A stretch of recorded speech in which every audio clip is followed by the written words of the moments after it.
जन्माद्यस्य यतोन्मयादितरतः अर्थेष्वभिज्ञस्वराट् तेने ब्रह्महृदाय आदिकवये मुह्यन्ति यं सूरयः तेजो वारिमृदां यथा विनिमयो यत्र त्रिसर्गो मृषा धाम्ना स्वेन सदा निरस्तकुहकं सत्यं परं धीमहि सृष्टिस्थित्यप्यहेया नियतिदृशितमो बन्धमोक्षाश्च यस्मात् अस्य श्री ब्रह्मरुद्र प्रभृतिसुरनरद्वीषशत्रुत्मकस्य विष्णोर्व्यस्ताः समस्ताः सकलगुणनिधिः सर्वदोषव्यपेतः पूर्णानन्दाप्ययो यो गुरुरपि परमश्चिन्तयेतं महान्तम्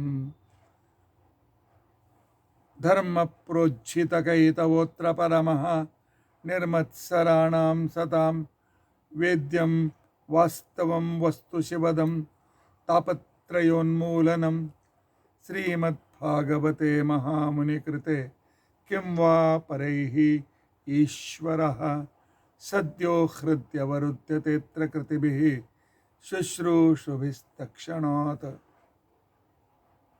निगमकल्पतरुर्गलितं फलं शुकमुखादमृतद्रवसंयुतं पिबत भागवतं रसम् आलयं मुहुरहो रसिकाः भुवि भावुकाः अभ्रमं भङ्गरहितं अजडं विमलं सदा आनन्दतीर्थमतुलं भजे तापत्रयापहम् भवति यदनुभावादेडमूकोऽपि वाग्मी जडमतिरपि जन्तुर्जायते प्राज्ञमौलिः सकलवचनचेतो देवता भारती सा मम वचसि निधत्तां सन्निधिं मानसे च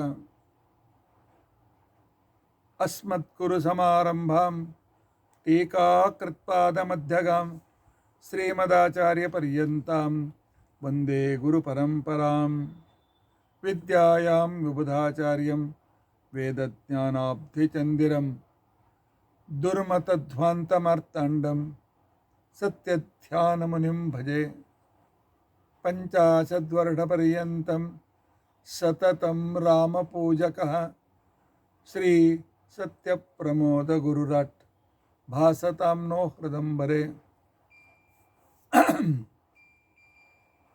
बन्धुस्त्वं गुरुरिष्टदैवतमिति त्वत्पादपङ्केरुहं प्राप्तं मां परिपालयेति सततं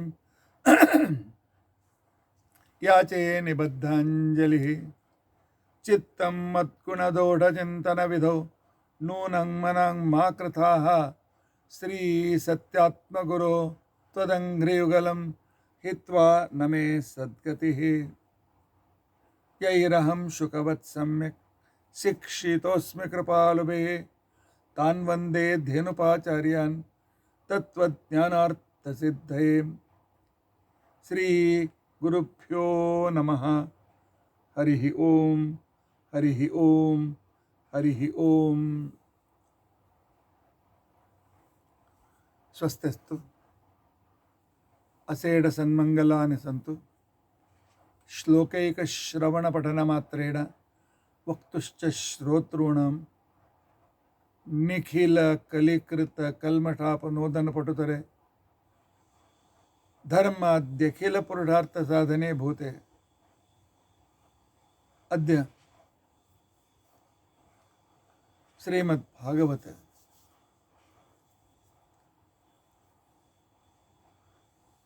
प्रोष्ठपदी प्रवचनारंभे सति चतुर्थ दिन कथा विवरणारंभे सति किंचित पूर्व कथानुवादः। हरिः ओम हरिः ओम हरिः ओम।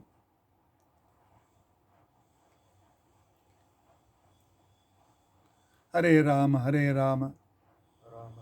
राम राम हरे हरे, हरे कृष्णा कृष्ण कृष्ण हरे हरे, हरे राम राम राम हरे हरे, हरे कृष्णा कृष्ण कृष्ण हरे हरे, हरे राम राम राम हरे हरे, हरे कृष्णा कृष्ण कृष्ण हरे हरे, हरे राम राम राम हरे हरे, हरे कृष्णा कृष्ण कृष्ण हरे हरे, हरे राम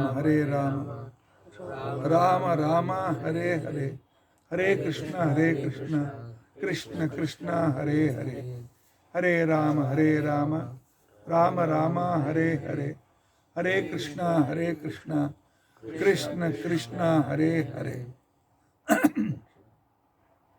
हरे राम राम राम हरे हरे, हरे कृष्ण कृष्ण कृष्ण हरे हरे, हरे राम राम राम हरे हरे, हरे कृष्ण कृष्ण कृष्ण हरे हरे। श्री गुरुभ्यो नमः। हरि ओम, हरि ओम, हरि ओम।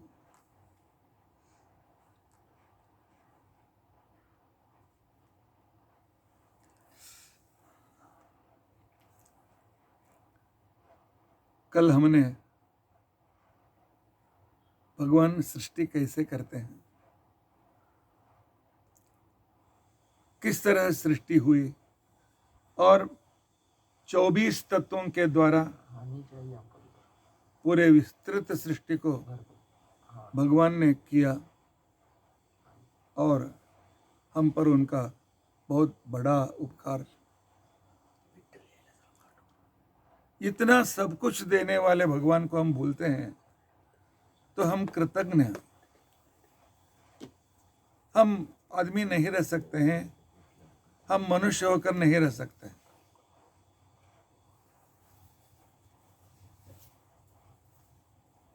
इसके लिए हमें हर एक क्षण में देखते हैं, सुनते हैं, बोलते हैं, भगवान की याद होनी चाहिए। तो इसके लिए कहते हैं, इसको भागवत पुराण इस तरह कहा जाता है। ठीक है, भगवान इतना ही नहीं, समय समय पर जब सृष्टि में, क्योंकि जिंदगी में स्वार्थ लोग ही बहुत होते हैं, और इसके लिए स्वार्थ लोग पूरे संसार को नष्ट करना शुरू करते हैं अपने स्वार्थ के लिए। जैसे हमने देखा है हिरण्याक्ष, हिरण्यकशिपु, रावण, कुंभकर्ण, तो उस संदर्भ में भगवान हमें उनके हाथ में नहीं छोड़ देते हैं, उनके हाथ में समर्पण करके हमको नहीं छोड़ देते हैं। भगवान क्या करते हैं कि स्वयं अवतार लेते हैं। भगवान का नियम है, भगवत गीता में श्री कृष्ण ने कहा है कि यदा यदा हि धर्मस्य ग्लानिर्भवति भारत अभ्युत्थानम् अधर्मस्य तदा आत्मानं सृजाम्यहम्। यदा यदा हि धर्मस्य ग्लानिर्भवति, जब जब धर्म ग्लानि में पड़ जाता है, धर्म ग्लानि में नहीं पड़ता, धर्म तो एक नपुंसक, लेकिन धार्मिक, धर्माचरण करने वाले धार्मिक इन दुष्टों की पीड़ा के द्वारा, इन दुष्टों के द्वारा होने वाली पीड़ा के द्वारा जब अत्यंत दुखी हो जाते हैं, ऐसे संदर्भ में तो मनुष्य को बहुत दुख होता है। आगे क्या करे, ऐसा पीड़ा होने लगती है। ऐसे संदर्भ में भगवान अवतार लेते हैं, अर्थात अवतार के रूप में भी भगवान का हम पर बहुत बड़ा उपकार है। और अवतार लेकर वे क्या करते हैं? भगवत गीता में श्री कृष्ण ने स्पष्ट रूप से बताया है, परित्राणाय साधूनां विनाशाय च दुष्कृतां धर्म संस्थापनार्थाय संभवामि युगे युगे। सर्वसामान्यतः हम जानते हैं कि भगवान के 10 अवतार हैं। 10 ये अवतार नहीं, भगवान के अनंत अवतार हैं। भगवान ओम भूः भुवः रूप से अवतार लेते हैं और उसके बाद 5 रूप में अवतार लेते हैं, नारायण, वासुदेव, संकर्षण, प्रद्युम्न, अनिरुद्ध। उसके बाद भगवान 10 अवतार लेते हैं।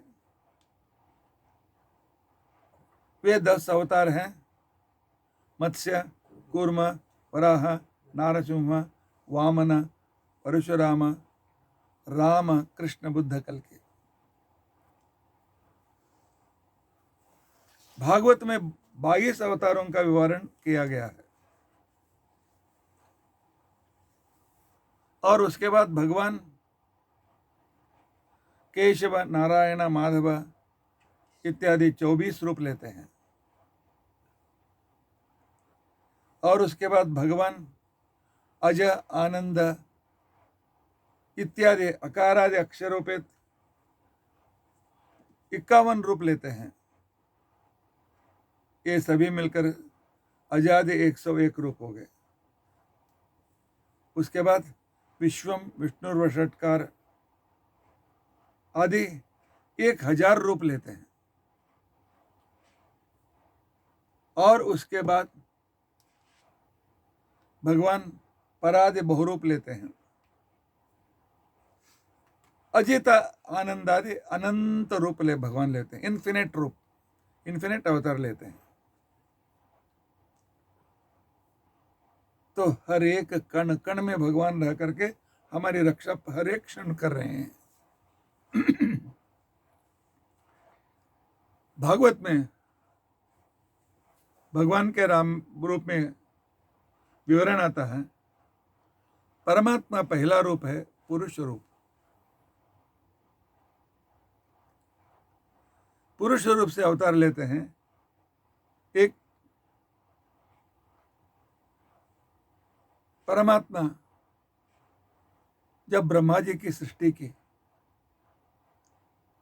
उस समय ब्रह्मा जी से उन्होंने कहा, आप सृष्टि करो। ब्रह्मा जी ने कहा, मुझे कुछ मालूम नहीं है। तब भगवान ने पुरुष रूप लेकर के विराट रूप में वे अब हमारे सामने प्रकट हो गए। यह पहला पुरुष रूप है। वह रूप कैसा है? हमारे अंदर ही है, हमारे हृदय के अंदर में वह पुरुष रूप है। और उसके बाद ब्रह्मा जी को दिखाने के लिए तो 24 तत्वों से पंच महाभूत, पंच तन्मात्र, पंच ज्ञानेन्द्रिय, पंच कर्मेंद्रिय 20 हो गए। मन, मनस तत्व, बुद्धि तत्व, अहंकार तत्व, महत तत्व, अव्यक्त तत्व इत्यादि रूप से हमारे हाथ पैर वाले संपूर्ण सृष्टि को करके दिखाया। तो ब्रह्मा जी को अंदर में रह करके यह उनका दूसरा पुरुष रूप है। और तीसरा पुरुष रूप है विराट रूप। इस तरह भगवान 3 बार पुरुष रूप लेकर के हम पर विशेष रूप से उपकार करते हैं। और दूसरा रूप है सनत कुमार। सनत कुमार लेकर के उन्होंने ब्रह्मा जी को सकल वेद का उपदेश विशेष रूप में दिया। सनत कुमार के रूप में उन्होंने पंचरात्र लिख करके ब्रह्मा जी सभी देवताओं को उसने उपदेश दिया कि उनका पहला अवतार है। और दूसरा अवतार है आदिवराह रूप। वराह रूप दो रूप है। आदिवराह सृष्टि के आदि में एक हिरण्याक्ष नाम का असुर उत्पन्न हुआ था, तो उसने पृथ्वी को रसातल तक लेके गया था। सब पृथ्वी की प्रार्थना से उसे फिर ऊपर लाने के लिए भगवान ने वराह रूप लिया और उस हिरण्याक्ष को, आदि हिरण्याक्ष को मार करके फिर पृथ्वी की रक्षा उन्होंने की। भगवान का चौथा अवतार है महिदास। इतरा नाम की देवी में एक पुत्र रूप के उन्होंने जन्म लिया, अवतार लिया, और पंचरात्र नाम का करोड़ श्लोकों से युक्त एक बहुत बड़ा ग्रंथ उन्होंने लिखा। और पंचरात्र में ज्ञान भक्ति तो मोक्ष के साधन है, लेकिन कर्म के द्वारा भी ज्ञान भक्ति प्राप्त होकर के मोक्ष प्राप्त होता है। इस तरह उन्होंने हमें तो उसका विशेष रूप से अवतार लेकर के उपकार किया। भगवान का पांचवा अवतार है नर नारायण। आज जो बद्री में हम जिस भगवान नर और नारायण का दर्शन लेते हैं वही यमधर्मराज ने दक्ष प्रजापति की लड़की मूर्ति, उसका नाम था मूर्ति, तो उसके देवी में भगवान ने नर और नारायण रूप लिया। वैसे तो नर नारायण हरि कृष्ण चार पुत्र उसे हुए। उस समय भगवान ने नर या शेष का अवतार है, उसमें भगवान का अंश है। नारायण स्पष्ट रूप से बद्री नारायण के रूप में पूरे भरतखंड को उद्धार करने के लिए तपस्या कैसी करनी चाहिए, तपस्वी को कैसा रहना है, तपस्वी कितने जितेंद्रिय रहना चाहिए, यह दिखाने के लिए भगवान ने नारायण नर के साथ नारायण का अवतार लिया।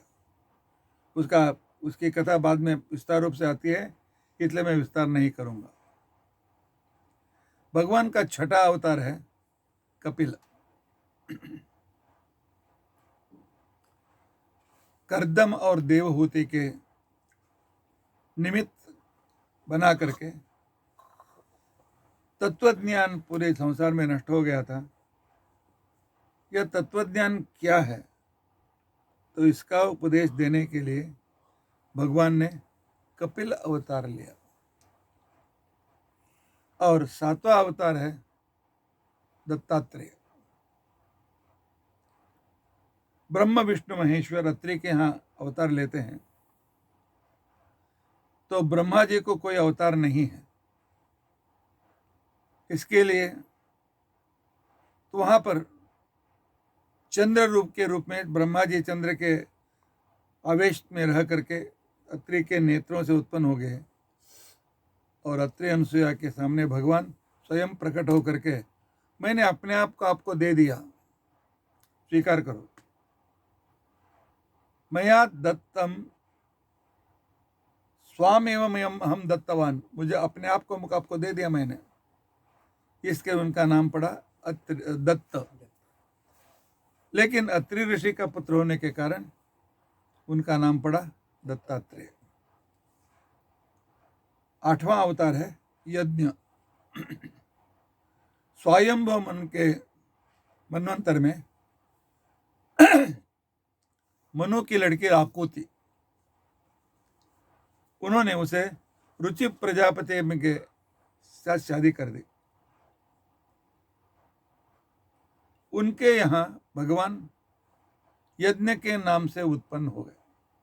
उनका नाम था यज्ञ, अर्थात हर तरह के अनेक तरह के यज्ञ कैसे हैं यह दिखाने के लिए भगवान ने यज्ञ नाम का अवतार लिया। और इतना ही नहीं, इंद्र के स्थान पर इंद्र बन करके पूरे देवताओं का रक्षण उन्होंने किया। एक समय उनके दादा अर्थात अकोति के पिता मनु थे। मनु महर्षि तपस्या करने के लिए बैठे हुए थे। उस समय अनेक राक्षसों ने उन पर आक्रमण किया। उस समय मनु स्वयंभव मनु प्रार्थना करते हैं, आत्मावास्यमिदं सर्वं यत्किंचित् जगत्यां जगत तेन त्यक्तेन भुंजीताः मा घृतः कस्यचित् धनम्। जो ईशावास्य उपनिषद का मूल रूप है। उससे जब मनु ने उसकी स्तुति की, वहां पर यज्ञ नामक परमात्मा प्रकट हो गए। प्रकट होकर के उन्होंने स्वयंभव मनु की रक्षा की। भगवान का 9वां अवतार है ऋषभ। ते मनु के ही वंश में नाभि नाम का एक राजा उत्पन्न होता है और मेरु की पुत्री मेरु देवी से उसकी शादी होती है। तो उनके यहाँ भगवान स्वयं ऋषभ के नाम से अवतार लेते हैं। एक बार इंद्र ने उनसे ज्यादा आहुतियां मांगी, उन्होंने कहा नहीं। तब इंद्र ने बरसात बंद कर दिया। ऋषभ नामक भगवान ने 21 साल आर्टिफिशियल रेन, कृत्रिम बरसात अपने पूरे विश्व को दे करके संरक्षण किया। तब बाद में इंद्र को बुद्धि आ गई। उन्होंने क्षमा मांगा और अपनी लड़की जयंती को इसके ऋषभ से शादी कर दी और वहां 100 लड़के उत्पन्न हो गए। उनमें 81 लड़के जो थे, 81, उन्होंने कहा धर्म की च्युति हो गई है, हम लोगों को यज्ञ याग आदि करते हैं, इसलिए कर्मकांड का प्रचार करने के लिए उसके ऋषभ के 21 नहीं 81 81 लड़के कर्मकांड के प्रचार के लिए निकल पड़े। और दूसरे जो थे 9 कवि, हरि, पिप्पलायन, द्रुमिल आदि 9 लड़के थे। उन्होंने कहा हम तत्वज्ञान संसार को देते हैं, हमें राज्य नहीं चाहिए, निकल पड़े। और उनका मेन ज्येष्ठ पुत्र भरत को उन्होंने राज्य देकर ऋषभ चले गए। उस ऋषभ पुत्र भरत से ही हमारे देश को भारत का नाम आया है। इतिहास में लिखते हैं कि दुष्यंत के पुत्र भरत से भारत का नाम आया है, यह गलत है, क्योंकि भागवत में स्पष्ट रूप है। पहले इस देश का नाम था अजनाभवर्ष और इस भरत के कारण तो यहाँ पर उसका नाम पड़ा भारत। उसके बाद भगवान पृथु के रूप में अवतार लेते हैं। जब 12-15 साल बरसात नहीं हुई, सब जगह अकाल पड़ा, उस समय स्वयं पृथ्वी का वत्स बन करके पूरे संसार की रक्षा की। इतना ही नहीं, आज के जैसे पृथ्वी ऐसा रोड समतल नहीं रहता था, ऊबड़ खाबड़ था। उसकी कथा आगे आएगी तो हम उस समय देखेंगे। पूरे पृथ्वी को डेवलपमेंट करने वाला सिविल इंजीनियर है और आर्किटेक्ट है पृथ्वी। भगवान का 11वां अवतार है मत्स्य। चाक्षुष मनवंतर में जब हयग्रीव रूपी एक असुर ने, घोड़े के मुंह का एक असुर, उसने वेदों का अपहरण किया और उस समय वेद के रक्षण करने के लिए मत्स्य का अवतार लेकर के भगवान ने उस हयग्रीव को मार करके वेद वापस लाकर ब्रह्मा जी को दिया। अर्थात ब्रह्मा जी के वेदों के अभिमानी देवता को लेके गया था, अभिमानी देवता वापस आ गए। इतना ही नहीं, भगवान ने मत्स्य के रूप में वैवस्वत मनु को, इसके पहले के मनवंतर में, चाक्षुष मनवंतर में, अंत में मनवंतर प्रलय के समय में सत्यव्रत ऋषि जो इस मनवंतर का मनु बनते हैं, उस मनवंतर के उनका संरक्षण उन्होंने किया। भगवान का 12वां अवतार है कूर्मा अवतार। समुद्र मंथन के समय में जब पृथ्वी समुद्र के अंदर डूब रही थी, मंदर पर्वत जब समुद्र के अंदर डूब रही थी, ऐसे समय में नीचे कूर्मा अवतार लेकर उसकी रक्षा करके अमृत मंथन के लिए अनुकूलता कर दी थी भगवान विष्णु ने। 12वां अवतार है भगवान का धन्वंतरी अवतार। समुद्र मंथन के समय में ही अमृत लेकर जिन्होंने अवतार लिया, 12वां ना 13वां अवतार है धन्वंतरी। अमृत लेकर के आए थे। धन्व का मतलब है रोग, उनको नाश करते हैं, उनसे हमारा रक्षण करते हैं, इसलिए धन्वंतरी कहलाते हैं। और उस समय धन्वंतरी के हाथ से जब असुरों ने अमृत कलश खींच ले लिया, उनको मोहित करने के लिए भगवान 14वां अवतार लेते हैं, मोहिनी अवतार, और देवताओं को अमृतपान कराते हैं। 14वां अवतार है, 15वां अवतार है नरसिंह।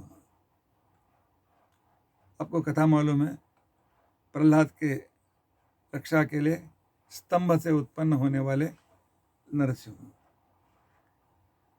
16वां अवतार है बलि से पृथ्वी दान लेने के करके बलि का निग्रह करने के लिए, उसको कहते हैं वामन अवतार। 17वां अवतार है परशुराम। जब क्षत्रिय अत्यंत पीड़ित होते हैं, यानी क्षत्रिय जब अहंकारी होकर के ब्राह्मणों को पीड़ा देते हैं, ऐसे संदर्भ में भगवान परशुराम अवतार लेकर के 21 बार पृथ्वी में घूम करके जितने भी दुष्ट क्षत्रिय थे, आज की दृष्टि से यदि बताना है तो टेररिस्ट, जैसे टेररिस्ट जहां वहां सब जगह फैल गए हैं, उस तरह फैल गए थे, उन सब का नाश किया परशुराम। और उसके बाद 18वां अवतार है वेदों का उद्धार करने के लिए भगवान ने वेदव्यास अवतार लिया, वेदों का विभाग किया, पुराणों की रचना की और ब्रह्मसूत्र की रचना। 19वां अवतार था श्री राम अवतार। रावण आदि दुष्टों से पूरा संसार पीड़ित हुआ था, रक्षण करने के लिए भगवान ने श्री रामचंद्र का अवतार लिया।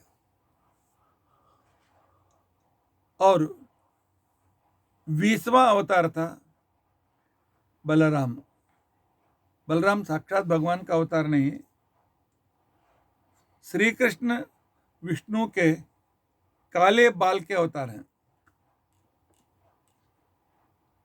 पूरा विष्णु का अवतार कृष्ण नहीं, उनका एक काले बाल का अवतार कृष्ण।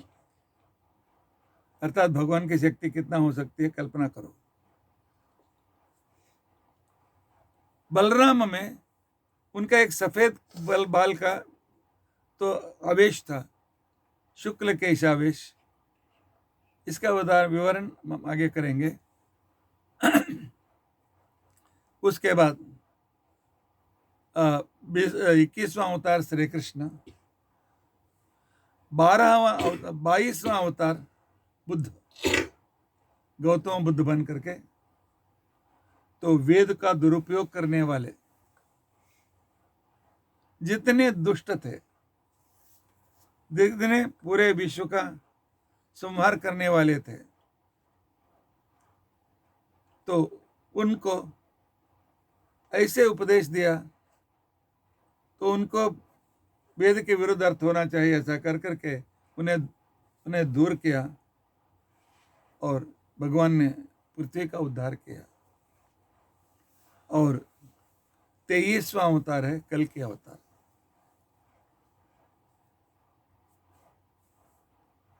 शंभल नाम गांव में भगवान अवतार लेते हैं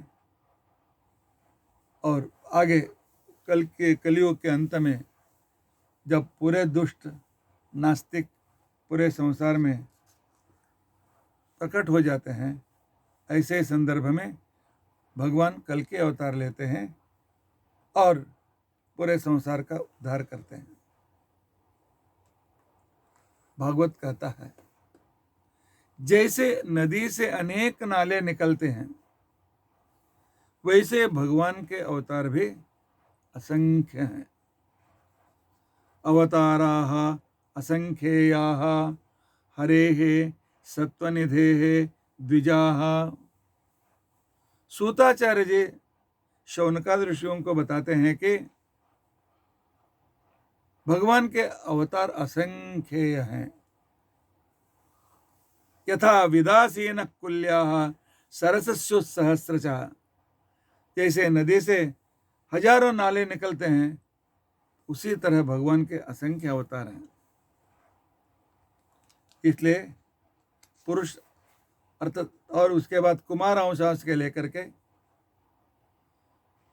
ये सभी 22 और 23 अवतार जो हैं, है भगवान के ही अवतार हैं। इसलिए कल्पना करो भगवान का कितना उपकार हम पर हुआ। सोचो, विचार करो, भगवान हम पर कितना उपकार करते हैं। लेकिन हम क्या करते हैं? हम भगवान का कितना ध्यान करते हैं, भगवान का कितना ज्ञान करते हैं, भगवान के उपकारों का स्मरण हम कितना करते हैं। हमें स्वयं इसके बारे में विचार करना अत्यंत आवश्यक है। तब उस समय शौनकादि ऋषि विचार करते हैं कि भागवत का रचना किसने की। आपने शुरू में बताया है, श्रीमद् भागवते महामुनि कृते किं वा परैहि ईश्वरः सद्यो हृत्यवरुध्यते त्र कृतिभिः शुश्रूषुभिस्तक्षणात्। भगवान वेदव्यास ने भागवत की कथा रचना की। हमें भगवान वेदव्यास ने कब भागवत की रचना की, करने का अवकाश आवश्यकता क्या थी, यह सब कुछ विस्तार से हमें बताइए। जब सनत कुमार कहते हैं तो उस संदर्भ में सूताचार्य जी इस कथा को कहना शुरू करते हैं।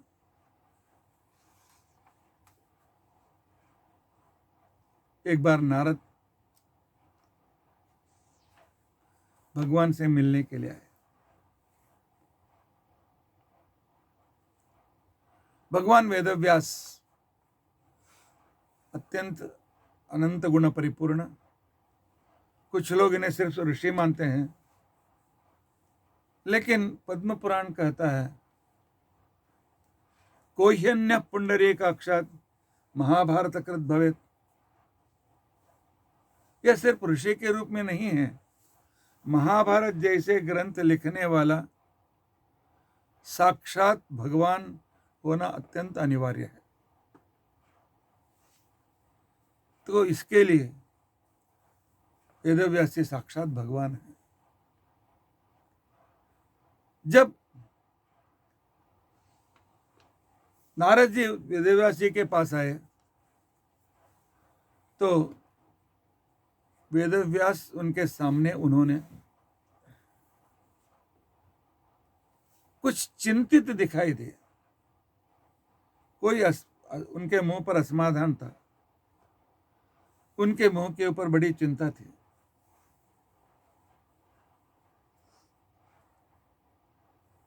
तब नारद जी ने कहा, भगवान वेदव्यास, आप तो साक्षात विष्णु के अवतार हैं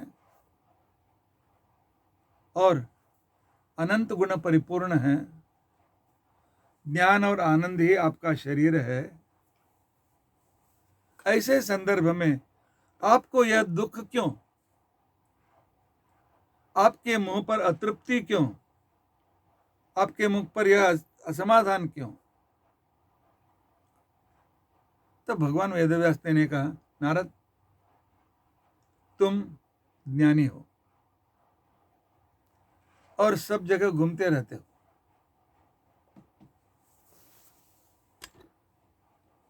के लिए सब जगह घूमते रहते हो, बुरा का अनुभव तुम्हें है। तुम ही कल्पना करो, मैं क्यों अतृप्त हूं, मैं क्यों चिंतित हूं, आप बताइए। नारद ने कुछ समय विचार करके कहा, भगवान मुझे मालूम हो गया। वेदव्यास जी ने पूछा, क्या मालूम हुआ? नारद जी कहते हैं, भगवान, आपने अब तक बहुत बड़ा काम किया है। आपने वेदों का विभाग किया है। वेद अनंत रूप से, विस्तार रूप से वेद अनंत रूप से हैं, असंख्य वेद हैं, क्योंकि भगवान की महिमा अनंत, उनकी महिमा अलग अलग तरह से चिंतन करने वाले ऋषि अनंत। इसलिए असंख्य ऋषियों ने असंख्य मंत्रों को प्रत्यक्ष किया था। लेकिन द्वापर युग आते आते लोगों में श्रद्धा कम हो गई, बल कम हो गया, धारणा शक्ति कम हो गई, लोग अल्पायुषी बन गए और उनका भाग्य भी साथ नहीं दे रहा था। तो इसके लिए वर्णाश्रम धर्म भी लुप्त प्राय हो गया था। जिस तरह आज कलयुग में वर्ण तो 4 माने जाते हैं, ब्राह्मण, क्षत्रिय, वैश्य, शूद्र, लेकिन क्षत्रिय और वैश्य कहां दिखाई देते हैं? या तो ब्राह्मण और या तो सब कुछ छोड़कर रहने वाले। और वेद का संरक्षण करने वाले ऋत्विक, होता, अध्वर्यु, उद्गाता, ये सभी भी वेद का अर्थ न जान करके किसी तरह से होम हवन करते थे। इसलिए वेदव्यास ने क्या किया? नहीं, इतना वेद ये लोग समझ नहीं सकते हैं, क्या पढ़े क्या नहीं पढ़े। लाइब्रेरी में बिठा करके हाँ सब किताब पढ़ो बोलेगा तो विद्यार्थी की अवस्था कैसी होती है? ये पढ़ू क्या, ये पढ़ू क्या, ये पढ़ू क्या, ये पढ़ू क्या, ये पढ़ू क्या, ये पढ़ू क्या, आज क्या पढ़ूं, उसके बदले एक किताब देकर इसे पढ़ो बोलेंगे तो पढ़ते हैं। इसलिए उन्होंने क्या किया, भगवान के स्तुति रूप के 10,500 उसके कुछ ऊपर ऋचाओं को अलग करके उन्होंने उसका नाम रखा ऋग्वेद। वह ऋचा नाम से जो असंख्य मंत्र थे उसमें से उन्होंने 10,000 मंत्र अलग किया। और यजुषी इस तरह अनेक मंत्र थे, उनमें से करीब 8,000 मंत्र एडिट करके अलग करके वेदव्यास जी ने उसको यजुर्वेद ऐसा नाम रखा। और उसके बाद साम नाम के अनेक असंख्य मंत्र थे, उनमें से कुछ गायन योग्य मंत्र, उसमें 500 से करीब ऋग्वेद के ही मंत्र हैं, गान के रूप में उपयोग करने वाले उन मंत्रों को अलग करके उन्होंने उसका नाम रखा सामवेद। 6,000 के 500 ने 5,000 मंत्र ऋग्वेद के हैं, 6,000 के करीब सामवेद है। उसके बाद 6,000 से 7,000 के करीब मंत्रों को ऋचा, यजुषी, साम इनसे संग्रहित करके वेदव्यास जी ने जो लोगों को रोग के समय में रोग दूर करने के लिए क्या कौन से मंत्र पढ़ना चाहिए, युद्ध चल रहा है, युद्ध में जीतने के लिए कौन से मंत्र पढ़ना चाहिए, एक व्यक्ति मरणासन्न है उस समय कौन से मंत्र पढ़ना चाहिए, एक व्यक्ति की शादी नहीं हो रही है उस समय कौन सा मंत्र पढ़ना चाहिए, शत्रु बहुत पीड़ा कर रहा है, शत्रु का स्तंभन करना चाहिए, स्तंभन मारण, इसके लिए कौन से मंत्र करना चाहिए, और आरोग्य प्राप्ति के लिए कौन से मंत्र पढ़ना चाहिए। ये सभी मंत्रों को उन्होंने अलग करके उसका नाम रखा अथर्वण। लेकिन वेद मंत्र के लिए 3 तरह के अर्थ होते हैं। वेद के मंत्रों को कैसा अर्थ करना चाहिए, वेद मंत्र का अर्थ, वेदों को कैसे अर्थ लगाना चाहिए, तो इसका शैली दिखाने के लिए वेदव्यास जी ने ब्रह्म सूत्रों की रचना की। लेकिन वेदांत में स्त्रियों को अधिकार नहीं था, क्योंकि वेद एक दिन भी बिना छोड़े सतत पढ़ना पड़ता है, स्त्रियों को वह शक्य नहीं है, हर महीने उनको छोड़ना पड़ता है। इसलिए और शूद्र के ऊपर बहुत बड़ी जिम्मेदारी, ब्राह्मणों के यज्ञशाला इत्यादि चाहिए उसको तैयार करके देना, क्षत्रियों को आयुध इत्यादि तैयार करके देना, वैश्यों के लिए गाड़ी इत्यादि तैयार करने का, इतनी जिम्मेदारी वो वेदाध्ययन करते नहीं बैठ सकता था, इसलिए उसको अलग किया। लोगों में गलत फहमी है, ब्रिटिशों ने और बाद में कांग्रेस वालों ने सब जगह, अर्थात उस समय जो सरकार तो उस समय के इतिहासकार वालों ने शूद्र नीच है और वेद इसलिए उसको वेद का अधिकार नहीं है, शूद्र के लिए नीच कर्म का कहा गया है। नहीं, शूद्र नीच है ऐसा पूरे मनुस्मृति में, पूरे सभी स्मृतियों में, पुराणों में कहीं भी नहीं है, क्योंकि शूद्र भी भगवान के पैर से उत्पन्न हुए हैं। पैर क्यों? अरे पैर है तो सिर रहता है। शूद्र हैं इसलिए हमारे पैर हैं, पाद हैं, पाद के ऊपर पैर है, वैश्य हैं, और पैर से घट ठीक तरह से आदमी खड़ा रहता है, इसलिए भुजाएं रहती हैं। क्षत्रिय हैं। शूद्र पैर के रूप में स्थिर है, इसलिए सिर भी स्थिर है, मुंह भी स्थिर है। सभी वर्ण सभी के हर एक के लिए परस्पर सहायक हैं। और शूद्र के बारे में तिरस्कार हमारे शास्त्रों में नहीं है। लेकिन आपको जिम्मेदारी बहुत है। स्त्री को घर की जिम्मेदारी दी गई थी, शूद्रों को पूरे समाज की जिम्मेदारी दी गई थी। इसलिए उनको कहा गया, आप वेद के पढ़ने के पचड़े में मत पढ़ो। यह काम करते हुए वेद पढ़ने से जो फल मिलता है तुमको मिलने वाला है।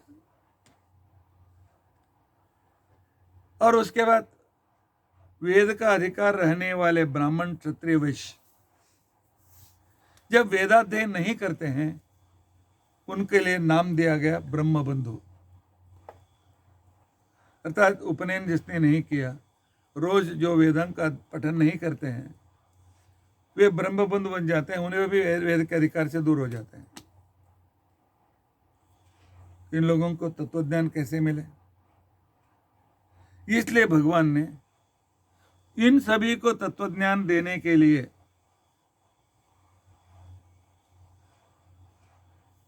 वेद से भी श्रेष्ठ त्रिशुद्ध ब्रह्म बंधु नाम एवं भारतमाख्यानम वेदादपि परम चक्रे महाभारतम उत्तमम। वेद में जितना ज्ञान है उससे भी बहुत ज्ञान, उससे भी असंख्य विस्तृत ज्ञान भगवान ने महाभारत में रखा। और वेद के सिद्धांत को संसार में समझाने के लिए 18 पुराणों की रचना की।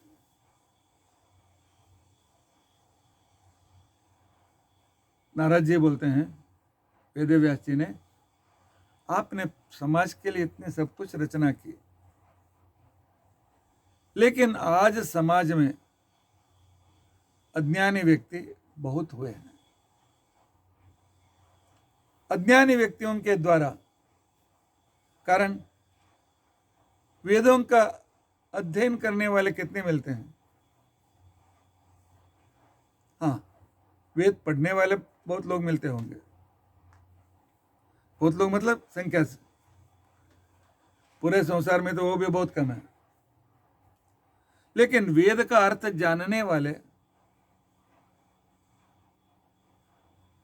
1000 या 2000 से भी ज्यादा नहीं होंगे, ठीक तरह से वेद का अर्थ जानने वाले।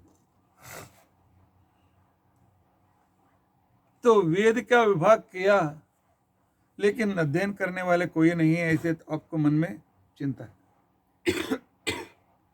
महाभारत 1 लाख श्लोक का, महाभारत के हर एक श्लोक को 10 अर्थ हैं। उसके जानने वाले कितने मिलेंगे? ब्रह्मसूत्र के लिए गुरुकुल में अध्ययन करके पढ़ना पड़ता है। और पुराण तो 18 पुराण विस्तार साहित्य ग्रंथ, उसे पढ़ने के लिए कौन जाता है? ज्यादा से उनमें से पढ़ते हैं सत्यनारायण की कथा, बस। दूसरा सब बंद। इसलिए भगवान आपके मन में बहुत दुख है, इसलिए आप एक काम कीजिए। ये सभी ग्रंथ हैं, इसमें आपने अनेक तरह सिंबॉलिक मीनिंग रखा है। कहीं पर गुह्य भाषा का आपने उपकार किया है, कहीं पर दर्शन भाषा, जिसको जैसे ही दिखाई दिया वो कहते गए, उनका भी आपने संग्रह किया है। और तीसरा भाषा है समाधि भाषा, जो डायरेक्ट मैं जो हिंदी में बोल रहा हूं, ऐसे संस्कृत में, सुलभ संस्कृत में आप एक नया ग्रंथ लिखिए।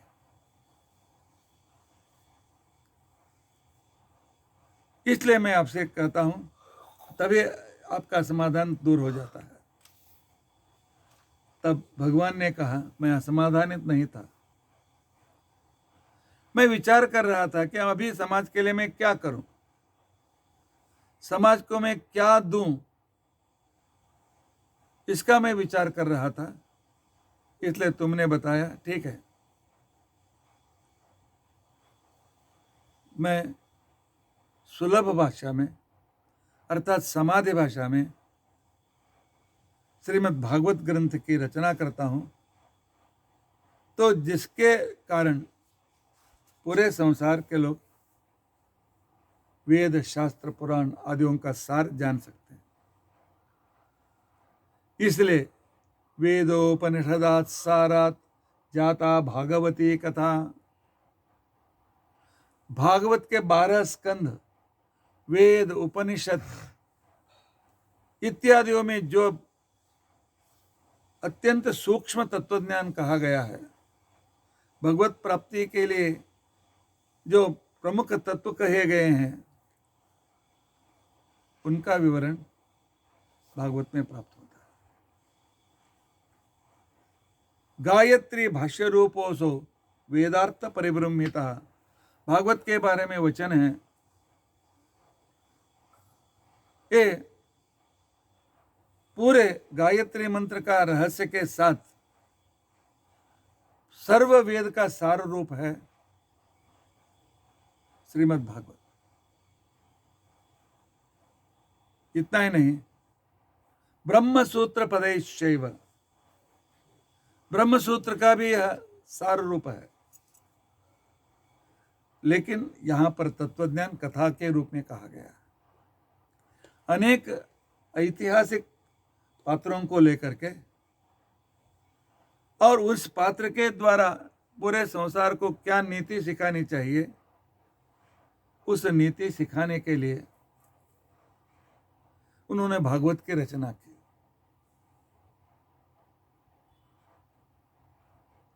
नारद चले गए, वेदव्यास जी ने भागवत की रचना की। भागवत अत्यंत एकाग्रचित से सुनने वालों को समझ में आता है। यहाँ देखो वहाँ देखो, और कभी नींद में पड़ जाओ, ऐसे करने से भागवत समझ में नहीं आता है। ध्यान से और पहले दिन का जो भी हुआ है उसका अध्ययन करके आने के बाद भागवत का ज्ञान प्राप्त होता है। इसके लिए सोच रहे थे कि मैं इसका उपदेश किसको दूं जो समझ सके पूरी तरह से और पूरे संसार में उसका प्रचार कर सके।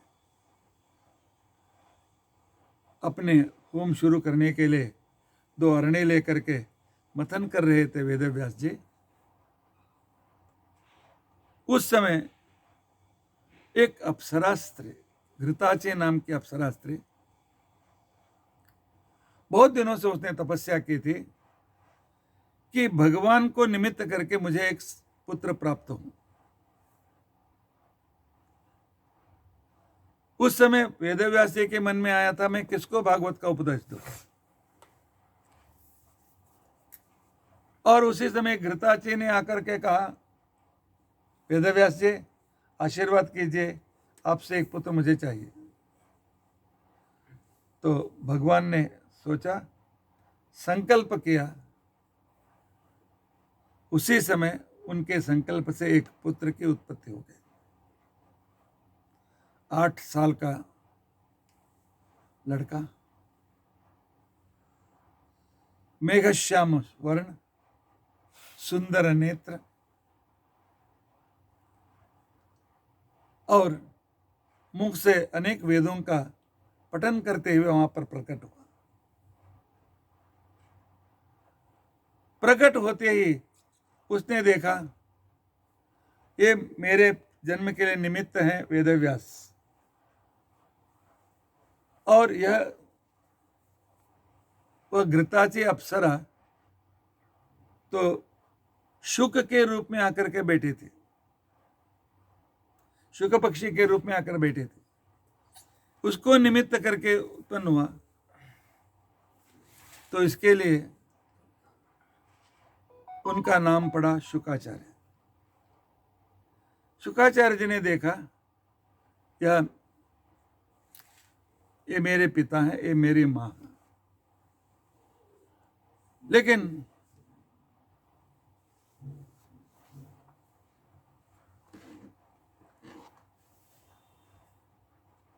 शुक्राचार्य जी ने विचार किया,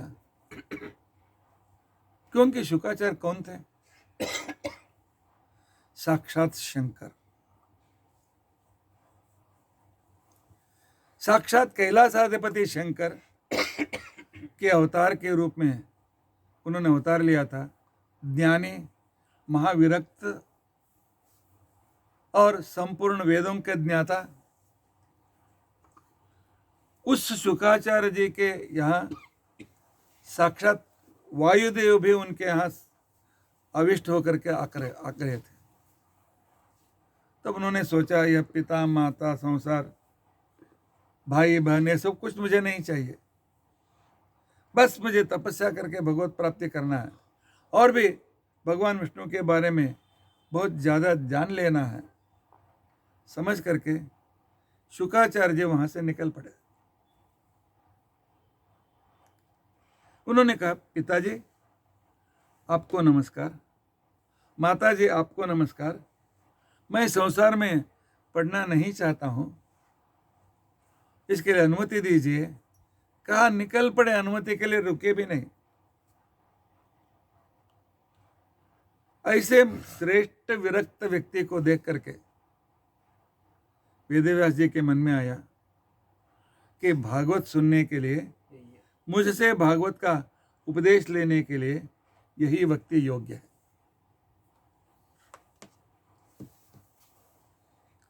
है। आगे गए थे, उन्होंने कहा, पुत्रा, इस तरह उन्होंने उन्हें बुलाया। इसका वर्णन सूताचार्य जी कहते हैं, यम प्रव्रजन्तमनुपेतमपेत कृत्यम द्वैपायनो विरह कातर आजुहाव पुत्रेति तन्मयतया तरवोपि नेदुः तम सर्वभूत हृदयम मुनिम आनतोस्मे। तो उनका पुत्रा ध्वनि, वो दूर गए थे, कैसे पहुंचा उन तक? एक इस वृक्ष के अभिमानी देवता ने उस स्वर को आगे बढ़ाया, दूसरे वृक्ष के अभिमानी देवता ने उस स्वर को आगे बढ़ाया। क्यों? भगवान शंकर हर एक वस्तु के, हर एक आदमी के मन के देवता हैं। इसके लिए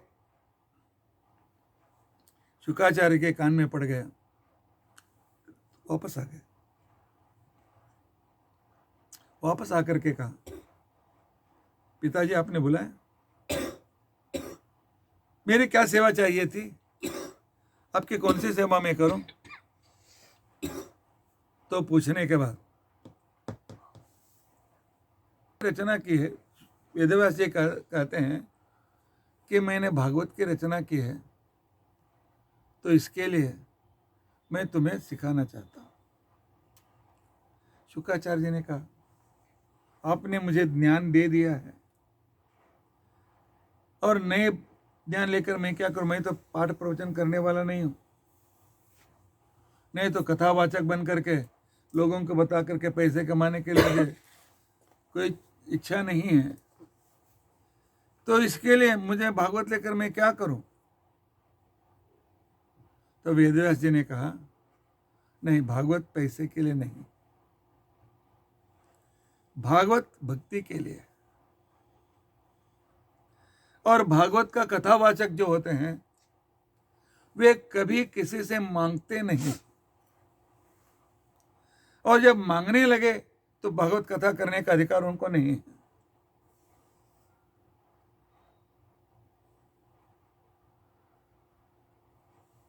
करीब 250 साल के पहले, 200 साल के पहले दक्षिण देश में एक संदर्भ निकला। दक्षिण देश में त्रावणकोर में एक बहुत बड़े धार्मिक राजा थे। वे विद्वानों को, पंडितों को बहुत दान दक्षिणा देते थे। उनके पास एक व्यक्ति आए, तो व्यक्ति आकर के उन्होंने कहा, राजा मैं भागवत बहुत अच्छी तरह से मैंने सीखा है, बहुत विस्तार से मैं भागवत का प्रवचन कर सकता हूं, तो आप एक काम कीजिए, मेरे भागवत एक बार सुनिए, आप मुझे इतना संपत्ति देंगे आप कोई कल्पना नहीं होगी, इतना सुंदर रूप से मैं भागवत का प्रवचन करने वाला हूं। राजा ने कहा ठीक ठीक है, सब सोचा। गुरुजी आपके वाणी से मुझे लगता है भागवत का रहस्य आपको मालूम नहीं पड़ा है ऐसा, इसके लिए एक काम करिए, मैं आपको एक नया घर बना के दूंगा और आपके रोज के खाना पीना सब कुछ शिष्य व्यवस्था करूंगा, आपके लिए कपड़े गिपड़े पैसे सब कुछ मैं दूंगा, आप पूरा भागवत का अच्छी तरह से अध्ययन करके 1 साल के बाद मुझे आप भागवत का प्रवचन दीजिए। तो उन्होंने उसको बहुत अच्छा लगा और फिर अध्ययन बहुत अच्छी तरह से उसने अध्ययन किया।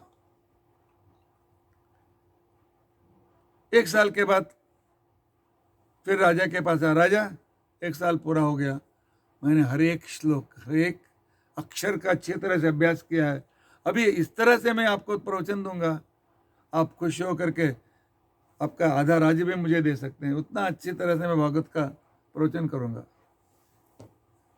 तो तब राजा ने फिर सोचा, कहा कि मुझे लगता है और थोड़ा बाकी है, और 1 साल रहिए, आपको जितना अनुकूलता से मैं करके दूंगा।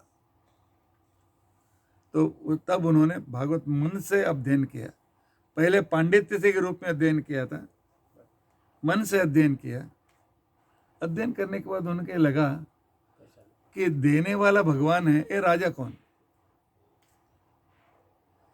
तो भागवत है भगवान के बारे में जान लेना, और जो भी मांगना है तेन त्यक्तेन भुंजीता, जब भगवान जितने देते हैं उससे तृप्त होने के लिए शास्त्र होते हैं।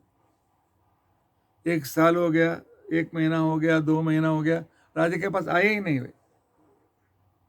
तब राजा उनके सामने जाकर बैठा, अभी आपको भागवत का अर्थ मालूम हुआ है, अभी आप मुझे बताइए। लोगों को मनोरंजन करने के लिए, लोगों को खुश करने के लिए भागवत के तत्व को छोड़ करके सिर्फ ऊपर की 4 बातें करते हुए, उन्हें बीच बीच में कुछ कथा बता करके उनको अपहास करते हुए, तमाशा करते हुए जो भागवत का प्रवचन करते हैं वो भागवत प्रवचन नहीं है। भागवत प्रवचन है भगवत प्राप्ति के लिए। हर एक श्रोता को लगना चाहिए कि मुझे भगवत प्राप्ति करना है, मुझे पैसे गीसे अधिकार कुछ भी नहीं चाहिए। तो इसके लिए शुकाचार्य जी इस ग्रंथ में भगवान की बहुत बड़ी महिमा है, जिससे आपको भगवान का परमानुग्रह होगा। तो तब शुकाचार्य जी उनके सामने बैठे। वेद व्यास जी को भागवत ग्रंथ लेखन करने के लिए उन्होंने 2 साल 2 महीने लिया था उन्होंने, और शुकाचार्य जी को भी 2 साल 2 महीने तक उन्होंने भागवत का उपदेश दिया। तो मैं ये 13 दिन में क्या बताऊं आपको, कितना भागवत बता सकता हूं बताइए। वेद व्यास जी ने जिसने ग्रंथ लेखन किया है, वे भगवान अपने पुत्र को उपदेश करने के लिए उन्हें 2 साल और 2 महीने लगे, तो मैं आपको कितना उपदेश दे सकता हूं। शुकाचार्य जी ने भागवत अच्छी तरह से अध्ययन किया और बस पूरे संसार को उपदेश देने के लिए घूमते रहे। उनसे 7 दिन तक सुना परीक्षित राजा ने। परीक्षित राजा ने उनके मुख से यह संपूर्ण भागवत का श्रवण किया। कितने लोग कितने समय बैठते थे? 1 घंटा। 2 घंटा, 4 घंटा, 5 घंटा नहीं, 24 घंटा। और वे ऋषि मुनि थे, परीक्षित राजा भी ज्ञानी था, तो उसके लिए ज्यादा समय नहीं लगा, तो उसके लिए भी कुछ भी बाहर की जरूरत नहीं था। 24 घंटा वह बैठा रहा, शुक्राचार्य बोलते रहे। भागवत सप्ताह का विधान भी ऐसा ही है। हम 1.5 घंटा 2 घंटा जो बोलते हैं, सिर्फ संक्षेप में भागवत की कथा कहते हैं। भागवत सप्ताह करने के लिए सुबह 6:30 बजे भागवत कथा शुरू होनी चाहिए, 12:30 तक 6 घंटा कंटिन्यूस चलना चाहिए। 12:30 से 1 बजे तक विश्राम। विश्राम मतलब जाकर खाने के पीने के लिए नहीं, आधा घंटा भजन करना चाहिए। फिर 1 बजे से लेकर शाम के 6 बजे तक भागवत कथा कहना चाहिए। बाद में भोजन, फलाल, खाना पीना इत्यादि। तुम तैयार हो तो बोलो। इस तरह हम 6 और 5 रोज 11 घंटा भागवत प्रवचन कर सकते हैं। हाँ? लेकिन उसके लिए पहले 3 घंटा बैठने का अभ्यास करो और 1 साल 4 घंटे बैठने का अभ्यास करो, बाद में देखेंगे। नहीं तो बोलने वाले बोलते जाएंगे, सुनने वाले सोते जाएंगे, कुछ फायदा नहीं। ठीक है। तब शौनकादि ऋषि कहते हैं कि परीक्षित राजा ने ऐसा कौन सा पुण्य किया था, किस तरह का इतना पुण्य कैसे था उसका, कि स्वयं शुकाचार्य जो भगवान शंकर के अवतार हैं और स्वयं वायुदेव के अंश से, आवेश से युक्त हैं, ऐसे भगवान महान व्यक्ति, तो उनके घर आकर के उन्होंने भागवत कैसे सुनाया? परीक्षित राज का पुण्य कितना था, क्या था? तब सूताचार्य कहना शुरू करते हैं, महाभारत का युद्ध।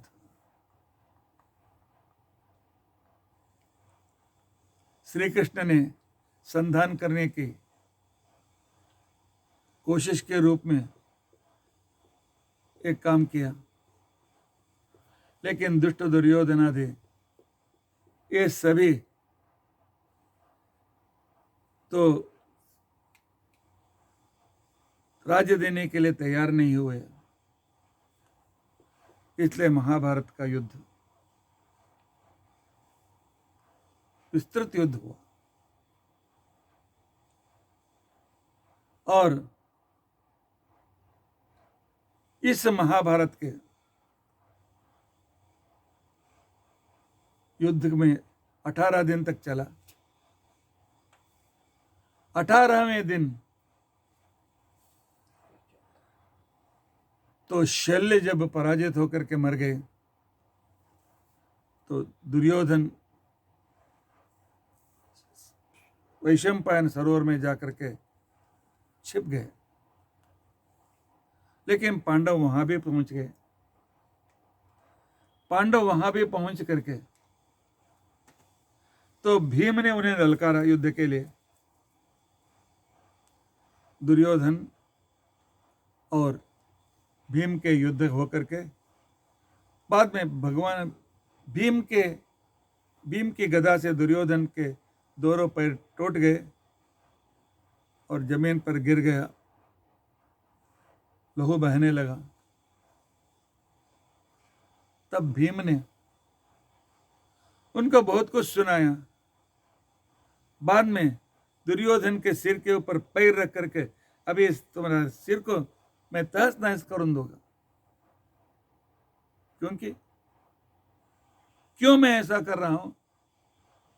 तुमने जुए में कहा था दुर्योधन, धर्मराज अब सब कुछ जुए में रख करके हार गए, अपनी पत्नी द्रौपदी को भी हार गए। अभी तुम्हारे कृष्ण को रखो दांव पर, तो तुमने इसी मुंह से कहा था ना। तो उसके मुंह पर भीम ने अपना पैर रखा, रौंदने लगे। तब बलराम वहां आए, उन्होंने कहा मरने वाला था, छोड़ दो। बाद में भीम से उनसे वार्तालाप हुआ, कृष्ण ने बलराम को समझा करके भेज दिया, और कृष्ण ने कहा अपने आप मरेगा, जाने दो। अभी मर गया तो उसको दुख ज्यादा नहीं होगा, अपने आप वेदना सहन करके मरेगा तो उसको मालूम पड़ेगा कि भक्तों का द्वेष करने की हानि क्या है, भगवान के द्वेष करने से क्या अवस्था होती है, उसे मालूम होना चाहिए। इस तरह का पांडव चले गए। पांडव जाने के बाद रात हो गई थी। कुत्ते, सियार, भेड़िए वहां पर आ गए। कुछ को लोग उसके हाथ का मांस खींच रहे थे, कोई उसका पैर का मांस खींच रहा था, कोई उसके पेट को फाड़ करके, लेकिन उसके प्राण नहीं गए थे। तो बिलबिला रहा था। अपने सभी पापों की याद उस समय आ गई। मुझे ऐसा नहीं करना चाहता, लेकिन अब पछताए होत क्या, जब चिड़िया चुग गई खेत। हाँ, कौरवों के सैन्य में पूरा सैन्य नष्ट हो गया। 3 लोग चिरंजीवी थे, वे बच गए थे। वे 3 लोग थे, द्रोणाचार्य के पुत्र अश्वत्थामाचार्य और कृपाचार्य और कृतवर्मा। पांडवों के जाने के बाद वे दुर्योधन से मिलने के लिए आए। उन्होंने कुत्तों भेड़ियों को भगा दिया और राजा से जो हाथ उठा नहीं सकता था, हिल नहीं सकता था, तब उन्होंने कहा दुर्योधन हम क्या करें, आगे क्या कर सकते हैं, अभी तो आपको बचा नहीं सकते हैं, हमारे लिए कुछ सेवा है तो बताओ। अर्थात अच्छे लोग भी दुर्योधन की संगति से किस तरह अत्यंत नीच स्थान प्राप्त करते हैं, तो इसे देख लेना अत्यंत आवश्यक। तब दुर्योधन ने कहा अश्वत्थामा जी, तो नीचे का बालू उठाओ, मेरे हाथ को लगाओ, तुम्हारे सिर पर डाल लो, मैं तुम्हें इस सेनापति पद पर अभिषिक्त कर रहा हूं। 3 लोग बचे हैं ना, तो मेरे भी अभी भी कौरव पक्ष जिंदा। अश्वत्थामाचार्य को मुझे क्या करना पड़ेगा? संसार में पांडव और पांडव की संतति नहीं रहनी चाहिए। पांडव जिंदा हैं और उनके 5 लड़के भी जिंदे हैं, द्रौपदी के 5 लड़के, श्रुतसोम, श्रुतकीर्ति, श्रुतानीक, श्रुतक्रिया इत्यादि 5 लड़के थे द्रौपदी के, 5 पांडवों से उत्पन्न, और उन सबको मार दो। इस जमीन पर, भूमि पर पांडवों की एक भी संतति नहीं रहनी चाहिए। एक भी संतति को इस संसार में मत रखो। और मेरी पत्नी अभी जिंदा है, भानुमति, और उसमें तुम नया संतान उत्पादन करो और उसे राजा बनाओ। द्वेष, कलिका आदमी की दुष्टता की परिसीमा, परम सीमा, पूरे सीमा तक पहुंच गए थे दुर्योधन। वे कहते थे कि मेरी पत्नी में तुम संभोग करो, मेरी पत्नी में संतान उत्पादन करो, और पांडवों को नष्ट कर दो, दोनों पाप के कर्म। लेकिन अश्वत्थामाचार्य जी ने हाँ कहा। अश्वत्थामाचार्य भी सामान्य व्यक्ति नहीं थे, वे भी साक्षात भगवान शंकर के अवतार। भगवान शंकर के अवतार होकर भी दुर्योधन की संगति से उनकी मति भी भ्रष्ट हो गई थी। सोचिए, दुष्टों की संगति से हमारी कैसे क्या अवस्था होगी। भगवान शंकर पूरे संसार के शिव पार्वती माता पिता, पूरे संसार के लोगों के मनोनियामक, तो फिर भी उनकी अवस्था ऐसी हो। और वहां से वे निकल पड़े। फिर पांडव आ गए तो हमें भी मारेंगे, दुर्योधन को मरने के लिए छोड़ करके निकल गए। रात में नींद नहीं आती, तीनों कृतवर्मा कृपाचार्य सो गए थे। अश्वत्थामा विचार कर रहा था, 11 अक्षौहिणी सैन्य के साथ रहकर भी हम पांडवों को नहीं मार सके, हम तीनों अकेले क्या कर सकते हैं। सोच रहे थे। सामने के पेड़ में कौओं का चीत्कार सुनाई देने लगा। जोर जोर से चीत्कार कर रहे थे, नीचे गिर रहे थे। अश्वत्थामाचार्य वहां गए, देखा कि एक उल्लू, हिंदी में उल्लू, जो रात को उसको दिखाई देता है, दिन में उसे दिखाई नहीं देता, वह एक पेड़ में रहने वाले, अनेक घोंसलों में रहने वाले कौओं के बच्चों को मार मार करके, और आप सामने आए हुए कौओं को भी मार करके गिरा रहे थे। अश्वत्थामाचार्य के सिर में फ्लैश हुआ। सोए हुए कौओं को जब उलूक मार रहा है, तो आज पांडव हम जीत गए लेकर सब आराम से सोते रहते हैं,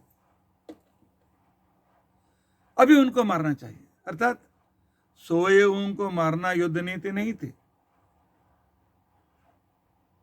फिर भी बुरे काम के लिए तैयार हो गए दुष्ट दुर्योधन की संगति से।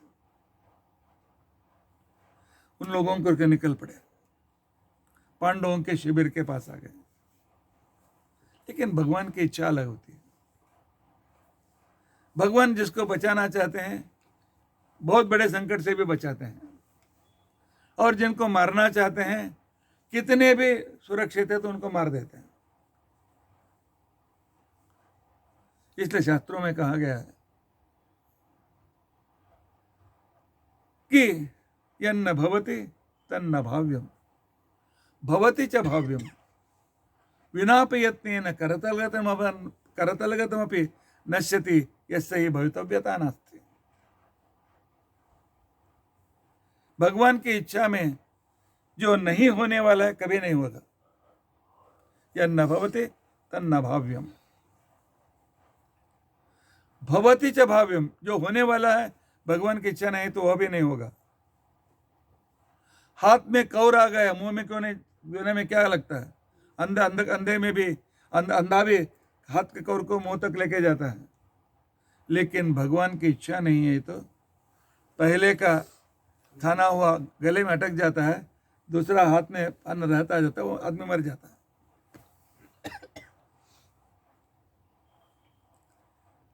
तो इसके लिए भगवान की इच्छा, कृष्ण जी को जिन लोगों को बचाना था, तो कृष्ण जी ने राम श्याम को कहा कि अभी एक ही शिविर में सब कंटेस्ट होकर क्यों रहेंगे। दुशासन का इसका और दुर्योधन का शिविर खाली है, चलो हम कुछ लोग उधर चले जाएंगे। जिनका आयु था, जिनको बचना था, कृष्ण बचाना चाहता था, वे सभी गए, और जिनकी मृत्यु लिखी थी वे इसी शिविर में रह गए। धृष्टद्युम्न भी, सेनापति धृष्टद्युम्न वहीं रहा, पांडवों के 5 लड़के भी वहीं पर रहे, पूरा पांचाल के लोग वहीं पर रहे। अभी कौन जाता है, रात को कल देखेंगे। तो वहां अश्वत्थामाचार्य आए,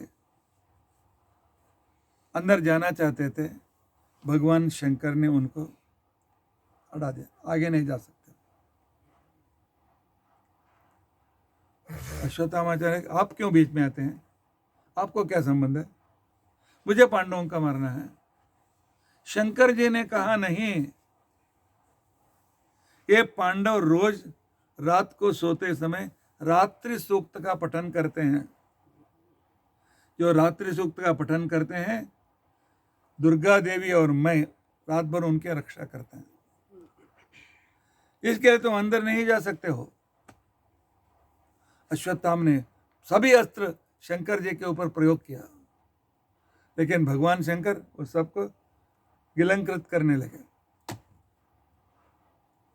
अश्वत्थामाचार्य हतबल हो गए। बाद में शंकर जी ने अश्वत्थामाचार्य से कहा, जाओ अंदर जाओ, आज अंदर जो है उनके सबकी मृत्यु का दिन है, अभी तुम्हें छोड़ देता, भगवान की आज्ञा है, तुम्हें छोड़ देता हूं, लेकिन मेरा ही तुम दूसरे रूप हो, इतना बुरा काम करने लगे हो, इसका कारण है दुर्योधन की संगति। तो इसके लिए अच्छा काम करने का कुछ संकल्प करो। अश्वत्थामाचार्य अंदर गए और बाहर दोनों खड़े रहे, कृतवर्मा कृपाचार्य, जो वहां से बच करके बाहर आते थे, इन लोगों को मारते थे। दुष्टद्युम्न को मारा, दूसरे पांचालों को सबको मारा। और जब दूसरे शिविर में गए तो देखा 5 पांडव सोए हुए हैं। तलवार लिया, फटाफट उन सबका सिर काट लिया। उनको सिर को जैसे ये नारियल बांध करके 4-5 बांध करके लेके जाते हैं, उस तरह बांध करके चले और शिविर को आग लगाया और दुर्योधन के पास भाग गए। उसको दिखाऊंगा। दुर्योधन मरणासन हुआ था, आंख सब सफेद हो चुके थे।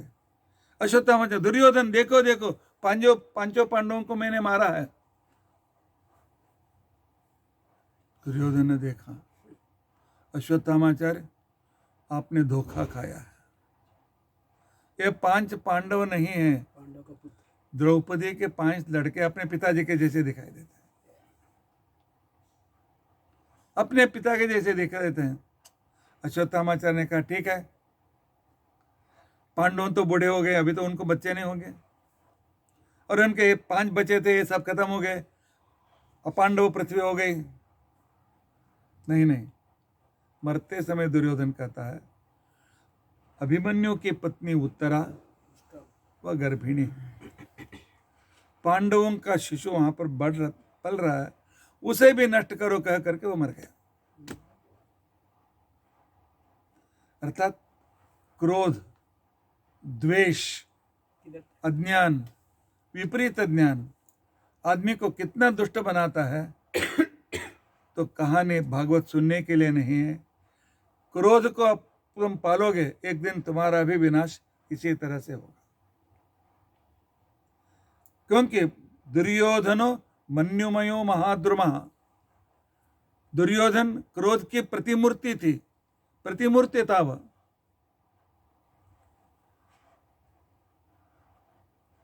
और यहां पर शिविर से एक आदमी बाहर आते ही जब उसने कृपाचार्य कृतवर्मा को देखा, वो अपने आप नीचे गिर गया।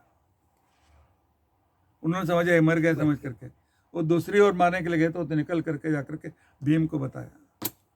भीम उसी क्षण, भीम के साथ द्रौपदी थी, द्रौपदी रोने लगी। उन्होंने कहा, जिस व्यक्ति ने, उसने सब बताया, अश्वत्थामाचार्य ने, जिस व्यक्ति ने तुम्हारे बच्चों को मारा उसे लेकर के मैं आऊंगा, तुम्हारे पैर पर डालूंगा। भीम उसके पीछे लगा, भागते भागते अश्वत्थामाचार्य को रोक दिया। अश्वत्थामाचार्य ने समझा, तो सब लोग भाग रहे थे।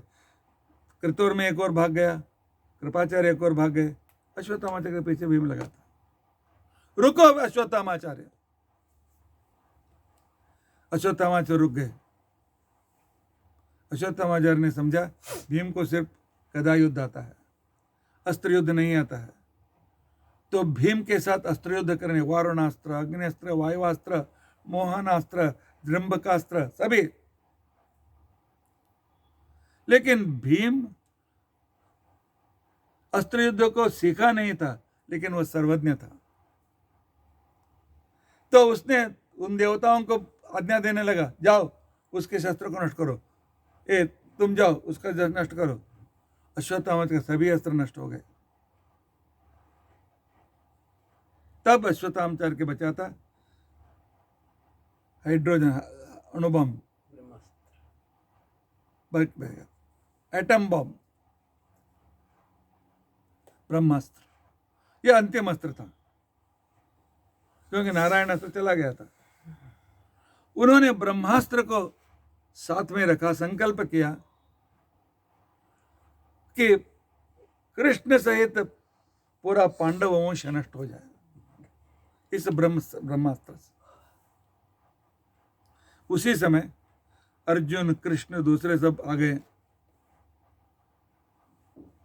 तो आने के बाद कृष्ण ने कहा, अर्जुन, भीम उसको नष्ट कर सकता है, लेकिन तुम्हारा भी कर्तव्य है।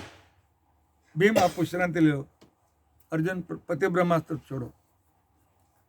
अर्जुन ने ब्रह्मास्त्र छोड़ा। संकल्प क्या था? स्वस्त्यस्तु द्रोणपुत्राय भूतेभ्यो मह्यमेव च। अश्वत्थामाचार्य मेरे गुरुपुत्र हैं, जबकि उन्होंने सब कुछ विनाश किया है, लेकिन मेरा गुरुपुत्र है, उन्हें कुछ नहीं होना चाहिए। और दो ब्रह्मास्त्र के, अर्थात दो एटम बम एक जगह पर आ गया, करोड़ों लोग मर जाते हैं, भूतेभ्य कोई भी ना मरे। और मेरे के लिए ऊपर प्रयास किया, मैं भी, हम पांडव भी जिंदा रहे। पहला गुरुपुत्र और पूरा संसार, बाद में स्वार्थ। क्यों? वो कृष्ण के संगति में पला था, कृष्ण के संगति। भगवान के संग में रहने वालों के विचार अलग होते हैं, और दुर्योधन के संग में रहने वाले विचार अलग होते हैं। तो दो ब्रह्मास्त्र आ रहे थे, घर्षण होना चाहिए, बहुत बड़ा स्फोट प्रलय। लेकिन अकाल समय में, समय से पहले वेदव्यास कभी भगवान प्रलय होने नहीं देते हैं। उन दोनों के बीच में वेदव्यास प्रकट हो गए, दोनों को रोक दिया। कहा, मूर्खों, ब्रह्मास्त्र संसार के विनाश के लिए नहीं होता है, सज्जनों का संरक्षण के लिए होता है। दोनों वापस उपसंहार करो। अर्जुन ने कहा, कृष्ण की आज्ञा से मैंने छोड़ा था, उपसंहार करूंगा। उपसंहार किया। लेकिन अश्वत्थामाचार्य कोशिश कर रहे हैं, नहीं हो रहा था, क्योंकि मंत्र, यंत्र, तंत्र, शस्त्र, अस्त्र सभी धर्म से जो हैं, तो उनको पूरी तरह से अवश में रख सकते हैं। अश्वत्थामाचार्य ने नैष्ठिक ब्रह्मचारी थे, शादी नहीं किया था, फिर भी दुर्योधन को वचन दिया था, मानसिक व्यभिचार उनसे हो गया था, इसलिए वापस नहीं ले सके। और अर्जुन 4 पत्नियां, लेकिन गृहस्थ को महीने में इतनी बार भी पत्नी के साथ रहना, ऐसा नियम है। ऐसे जो नियम पालन करेगा वो ब्रह्मचारी रहेगा। अर्जुन ऐसा ब्रह्मचारी था, उसने उपसंहार किया। तब वेदव्यास जी ने अश्वत्थामाचार्य जैसे कहा, ये तो कहीं पर विसर्जित करना है, वहां तो विनाश होने वाला है, जहां विसर्जन करके वहां पर जल जाएगा वो। एक काम करो, अभिमन्यु आदि एक जो वीआईपी हैं, उनका अभी अंतिम संस्कार नहीं हुआ है, उनके मृत शरीर को सुरक्षित रखा गया है, उस पर तुम प्रकार करो, जल जाते हैं, उनको जला नहीं है, और ब्रह्मास्त्र का दूसरे को प्राप्त नहीं होगा। अश्वत्थामाचार्य का नहीं नहीं नहीं, मैं इसका उपसंहार करूंगा उत्तरा के गर्भ के ऊपर। तब श्री कृष्ण ने कहा, सरक्षिता रक्षते यो हि गर्भे। मूर्ख अश्वत्थामाचार्य, दुष्ट की संगति में पढ़ करके अपने आप को बोल करके ब्राह्मण होकर के इतना नीच काम कर रहे हो, लेकिन जब तक मैं रक्षक हूं उस बालक की रक्षा मैं करूंगा। उन्होंने उपसंहार किया तो शस्त्र, एक आग का गोला उत्तरा की ओर आ रहा था। उत्तरा रो करके घूम रही थी, बचाओ बचाओ, कृष्ण बचाओ, कामम दहतो मैं शस्त्र, मुझे चाहे तो जला जाए लेकिन मेरे संतति की रक्षा करे। यह एक पांडवों की संतति। उस समय भगवान श्री कृष्ण एक सूक्ष्म रूप से आए, उस अस्त्र को शांत कर दिया और उत्तरा के गर्भ में जाकर के एक छोटा सा अणुरूप लेकर के गर्भ के चारों ओर घूम ले रहे हैं। वहां पर जो शिशु था उसने भगवान का दर्शन किया, ज्ञान था, उनकी स्तुति की और वह रक्षित हो गया। बाद में उसका जन्म हुआ। उससे पहले यहां तब अश्वत्थामाचार्य को कभी क्या करना चाहिए? धर्मराजा ने कहा चाहे हम क्षमा कर देंगे। भीमसेन ने कहा नहीं होगा, क्योंकि युद्ध से पहले ही उनका कैबिनेट तैयार हो गया था। कृष्ण ने कहा तुम जीतोगे, तुम राजा बनोगे और होम मिनिस्टर भीम बनेगा। द्रौपदी और भीम होम मिनिस्टर और डिफेंस मिनिस्टर। भीम ने कहा मैं होम मिनिस्टर हूं, अपराधी को शिक्षा मिलनी ही चाहिए। तब वेदव्यास जी ने, कृष्ण ने कहा उस अश्वत्थामाचार्य के सिर में एक रत्न है, हीरा है। जब तक वह हीरा है उसको प्यास नहीं लगती, भूख नहीं लगता, इसलिए इतना बहुत बड़प्पन अहंकारी था। तो समझ करके उसे खींच लो, को तलवार से काट ले लो। और उसके बाद घाव हो गया। वेदव्यास जी ने शाप दिया, यह जो घाव है यह 1000 सालों तक भरेगा नहीं। वहां पू होगा, दुर्गंध होगा, पीड़ा और दुर्गंध से तुम पीड़ित होकर के घूमते रहो। तब उसने कहा कुछ तो कंसेशन दीजिए। तब उसने कहा जहां भागवत कथा होती है, जहां महाभारत कथा होती है, जाओ वहां पर रहो, उस समय तक तुम्हें यह पीड़ा नहीं होगी। इसलिए हम कहते हैं जहां भागवत सप्ताह चल रहा है, पृष्ठपदी चल रही है, जहां महाभारत का प्रवचन चल रहा है, उस जगह पर अश्वत्थामाचार्य जाकर के बैठ करके शांत होते हैं। बाद में वर देते हैं कहने वालों को और सुनने वालों को, तुम भगवत भक्त बनो, मेरे जैसे दुस्संगति में मत पड़ो। तो यहां पर अश्वत्थामाचार्य इसके जाने से पहले अश्वत्थामाचार्य को बांध करके अर्जुन और भीम द्रौपदी के पैर पर गिरा दिया। बोलो द्रौपदी, तुम इसका सिर काटोगे या हम काटेंगे? जिसके पिता को इसने ही मारा था, जिस द्रौपदी के भाई को इसने ही मारा था, द्रौपदी के 5 लड़कों को भी उसने ही मारा था। आज के जैसे होते तो खड्ग दे दो, मैं सिर काटता हूं। लेकिन द्रौपदी ने कहा मुच्यताम मुच्यताम ऐसा ब्राह्मण क्षत्रियाणाम गुरु, छोड़ दीजिए।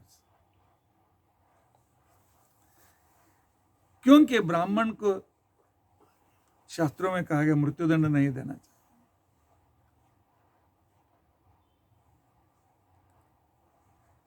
ब्राह्मण को ज़्यादा से ज़्यादा उसकी सारी संपत्ति उससे लेकर के उसे गांव से बाहर भेज देना चाहिए, काला पानी में भेज देना चाहिए।